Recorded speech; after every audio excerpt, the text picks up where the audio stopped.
Good afternoon and welcome to our today's bulletin, being the 21st Tuesday of September 2021. My name is Elizabeth Mwema. Family of Dr. James Gakara, a Nakuru-based doctor who allegedly murdered his two children by administering drugs in their Milimani home in Nakuru, has broken their silence over the matter. James Gakara's sister says the brother loved his family and the sudden incident has left them traumatized. Sasa zingine maneno haya ni mazito sana ya kufikiria cause brother yangu ni mtu tu mwenye hapo na mwenye ana ubaya na mtu. Ni vigumu sana kukosana na mtu ama kukosea mtu. Kwa hili jambo sisi linatupiga tu kwa butwa. Inakuwa tu kama doto, mtu uko kwa doto. Unadhani ungeliamka ukuta tu ni doto alikuwa amefikia. Ni the best place of his life. Na ni mtu anapenda familia yake sana. Kiwango anaweza kufa akipigania familia yake. We are realizing that most of these issues are escalating and the situations are deteriorating when doctors are not treated as part of the society and are left to handle the issues by them. We know for sure is that mental health issues are there and in existence, and we need help. We need to help each other. We don't need to be quiet whenever issues are happening. We need to follow up, both in the private sectors, even the doctors who have private hospitals. In Kakamega County, residents of Asia Hulo Mumias East constituency in Kakamega County were brought to surprise during a funeral of one of their loved ones by a man who walked into while the funeral was in process and dropped 2 eggs in the coffin. The incident forced the burial mass to be stopped. The residents were shocked by the incident, which forced them to start beating up the man.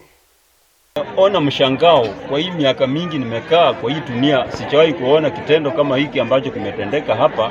Sisi tumepoteza shemeki yetu ambayo tuko kwa ibada ya masishi yake, na mmoja wa mashemeki zake amekuja na mayai mawili ameweka kwa mwili.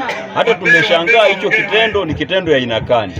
Kama ni ulevi, hatujui ni nini imefanya huyo brata kuleta mayai katika jeneza.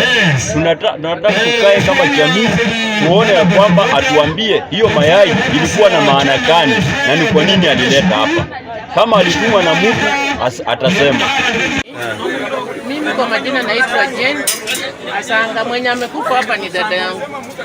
Na kusikitisha, nimeona maajabu sana kwa sababu sisi tunalia dada yangu tukifikiri pengine ni kifo cha kawaida. Katika hiyo hali tumepata mtu amechukua mayai mawili amekuja kuweka mbele ya kichwa chake. Tunashtumu vikali sana hiyo kisa kwa sababu ni kitu cha ajabu ambacho hatujaona.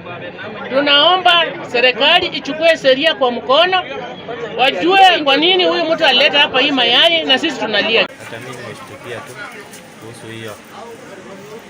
Naona mayai. Hata mimi nimeshangaa kwa roho yangu ni nini, lakini ni ila ya uchawi. Ni kama ametumwa kufanya kitu ambacho amefanyia mama yangu. Naomba serikali ichukulie mkondo wa hatua kupunish mwenye anaweza fanya kitu kama hiyo, hata mahali pengine popote pale. Baba mdogo ndiye amefanya hiyo maneno. Kama anaogopa na mama, sijui kama wanavutana kwa kitu yoyote. Mimi nimekuwa nikipita hapa sababu mimi na patrol kila mahali. Na nilipopita hapa nikawa naangalia hii picha, nikaona mayai mawili hapa. Sasa nikashindwa na haya mayai yana nini, sababu sisi ni watu tunamcha Mungu. On the debate over the new system of education CBC, the Educational Cabinet Secretary Professor George Magoha has told of those who oppose the system and want the Law Society of Kenya to expect a serious duel in the lawsuit filed last week. He maintained that the new system of education is the best for the country and is here to stay. The fullback, you know the fullback in the goal? Si mnapenda mpira? Kati ya fullback ni nini? Ni kucheka na watu ili wapite mpira ingie. So excuse me please, let me do my work, you do yours. Tupeleke kotini, we are going to meet you there. But I can assure you as a fullback my mandate. And I think His Excellency must have also seen mimi ni sura mbaya kidogo. So when I say mpira haipiti, haitapita.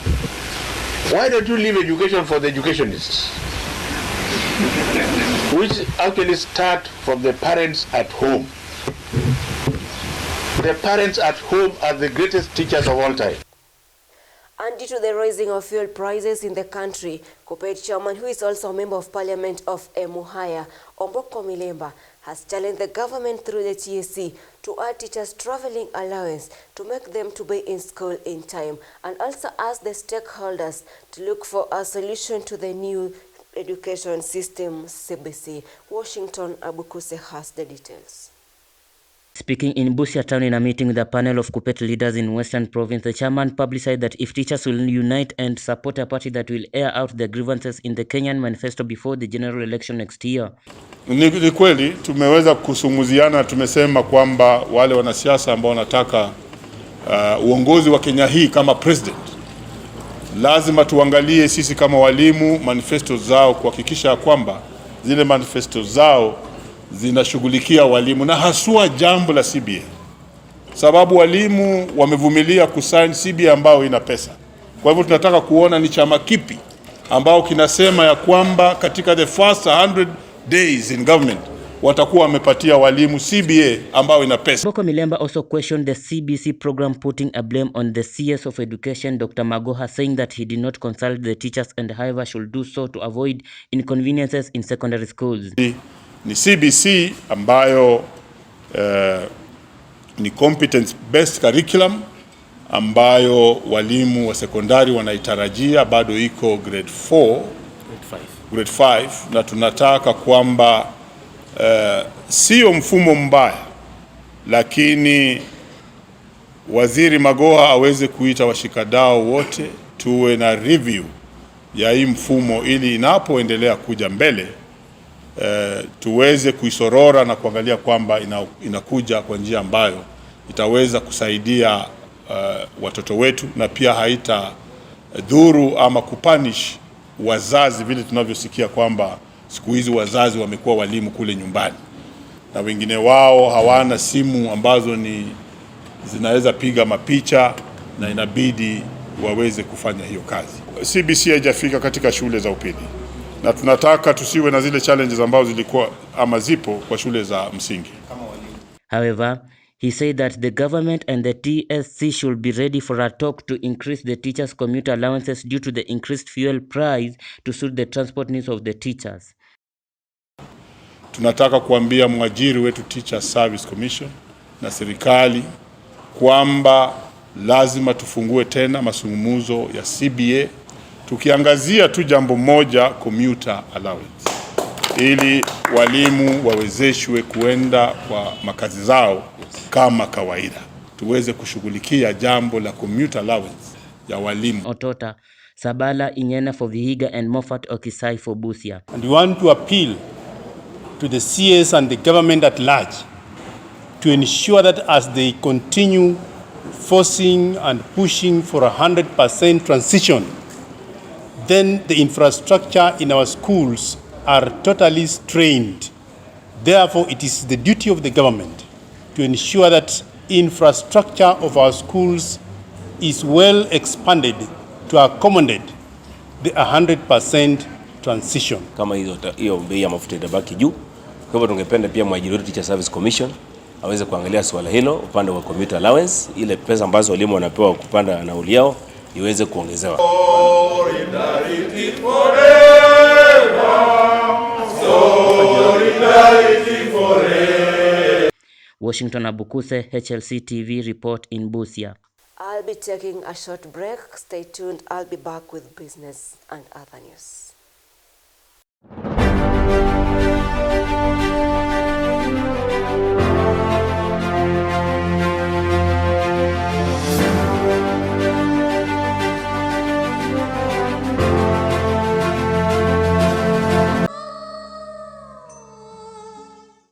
Ni msichana aliyeamua kupambana dhidi ya mila na desturi, uhusiano unaopelekea hadithi ya mapenzi.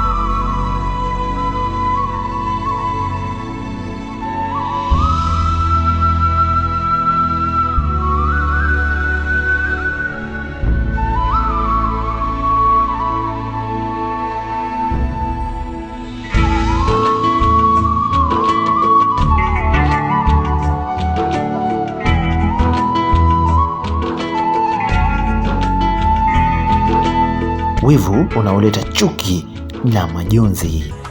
Je, Ganga atapata furaha, amani na mapenzi?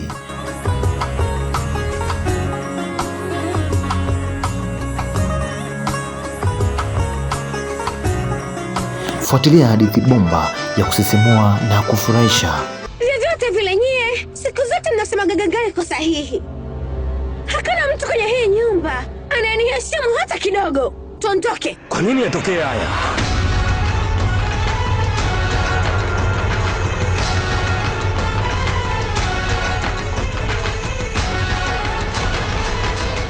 Yash, unathubutu vipi kufanya tendo la kishenzi namna hii? Niambie haraka. Mjomba ni kimya. Ganga.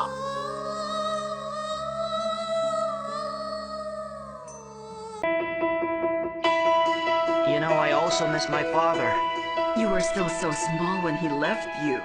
How come you miss him? Some people fight for their dreams. Remember, you're going to have to finish your studies so you can find a good Be a job. doctor. Too costly. Or a lawyer. It will take too long. Some people learn to stand on their own feet. I'll achieve all of my dreams for myself and for all of you, okay?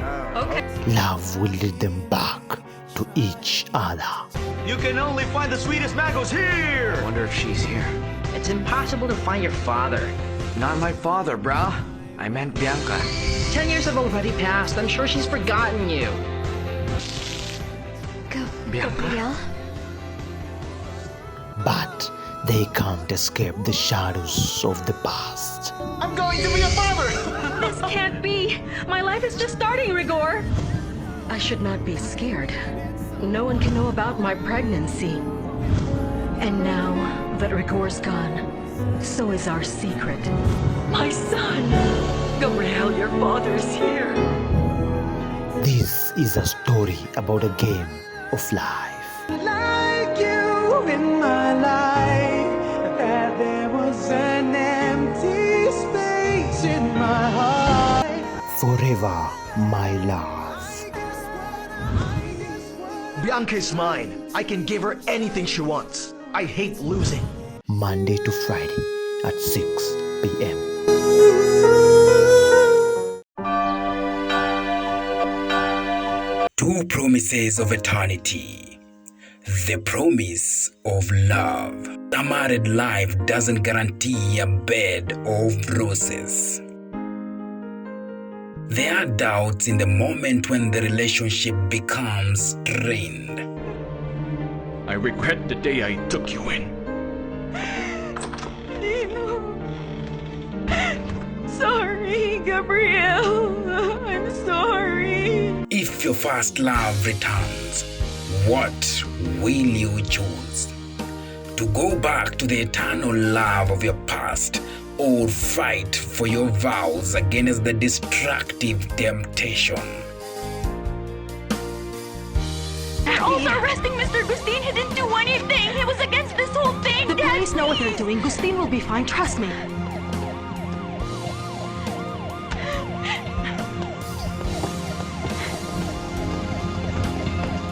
HLC TV brings you the boldest drama. You bastard! Oh, hey, hey! You have no shame. How could you? You cheated on me with our own employee.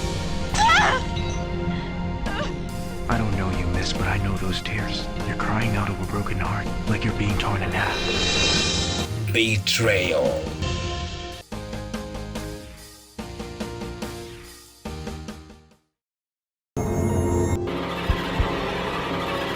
I was born into family,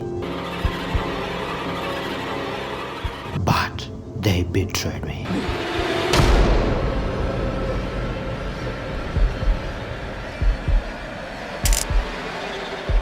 Guilty, beyond reasonable doubt, of the crime of murder.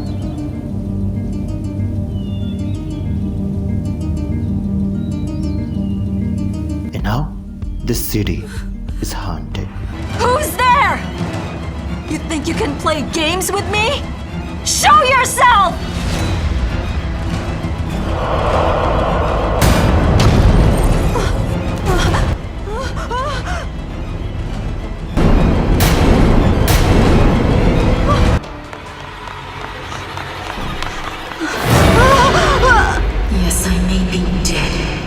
The Bride Killer. Every Saturday and Sunday from 3 p.m. only on HLC TV.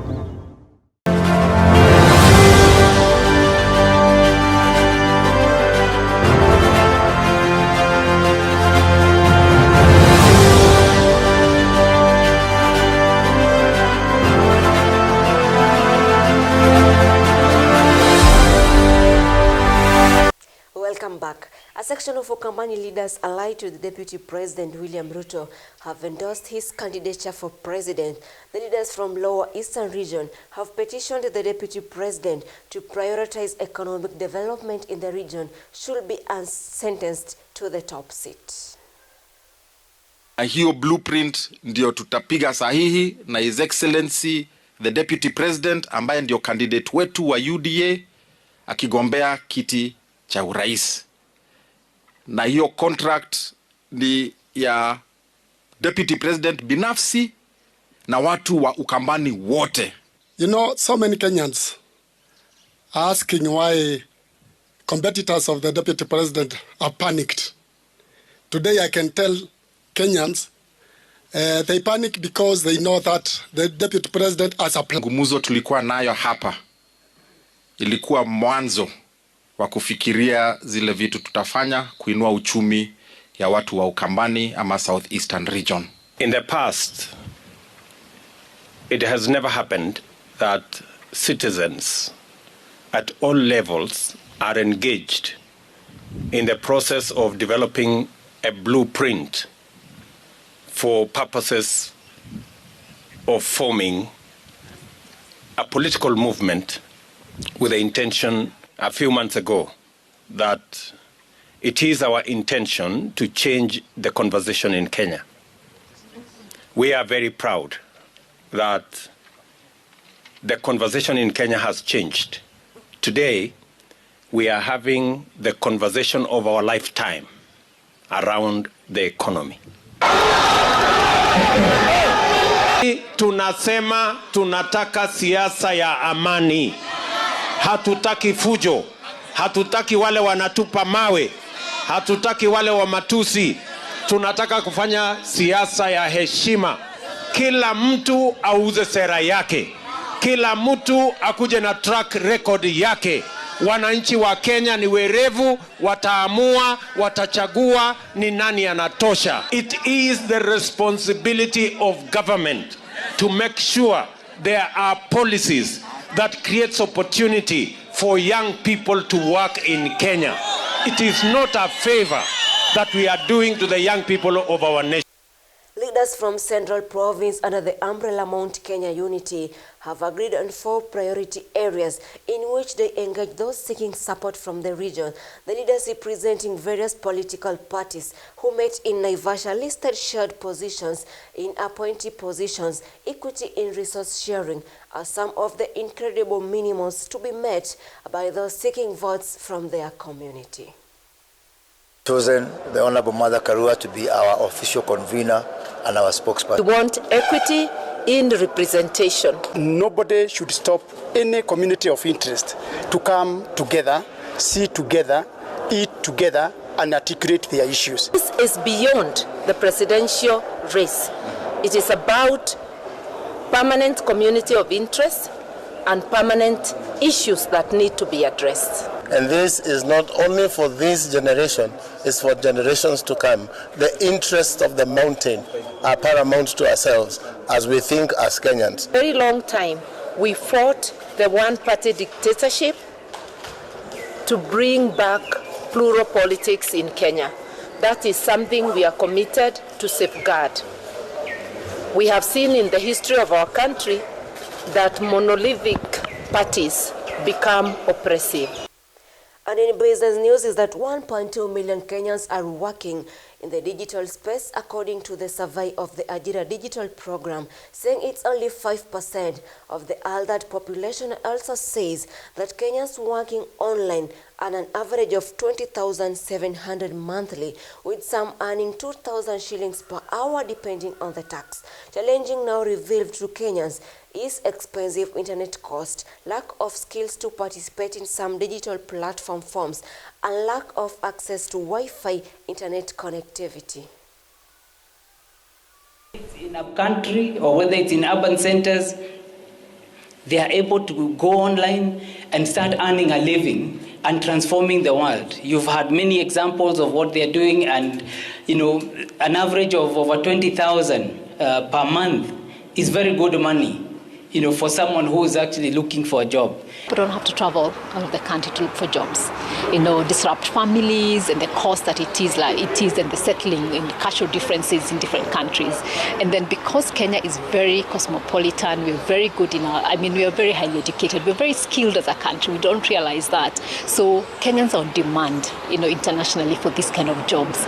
Transcriptions even of the courts, we've been doing a lot of the work around the judiciary. It's about 5 counties now, transcribing the court's documents and all that. And that will really, really fast-track justice, as the cases move faster, and the documents are not lost.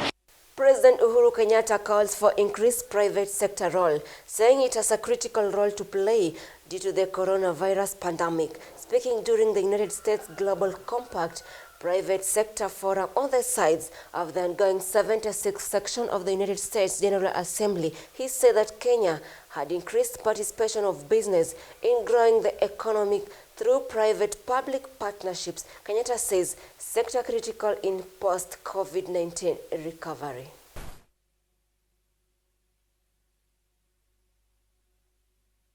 To rebuild our economies and meet our SDGs, we need to marshal substantial financial resources. And this calls for us to use this crisis as an opportunity to rethink our development strategies, embrace private sector, and be bold and resourceful in addressing the global challenges that confront us. The private sector will be key in this endeavor. That is the end of our 1 p.m. bulletin today. Don't miss to watch our briefs at 4 p.m. with Ross Ocheng, main bulletin at 7 p.m. with Nancy Gitonga, and 9 p.m. with Bulan Musini. Thanks for watching, and always watch other programs in HLC TV. My name is Elizabeth Mwema. Let's meet tomorrow. I wish you a lovely afternoon.